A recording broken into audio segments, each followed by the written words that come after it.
என் வீடு தாய் தமிழ்நாடு என்றே சொல்லடா, என் நாமம் இந்தியன் என்றே என்றும் நில்லடா.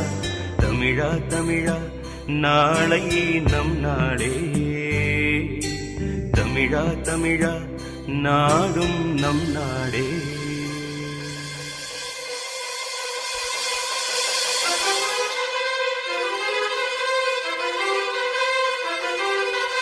இனம் மாறலாம், குணம் ஒன்றுதான்.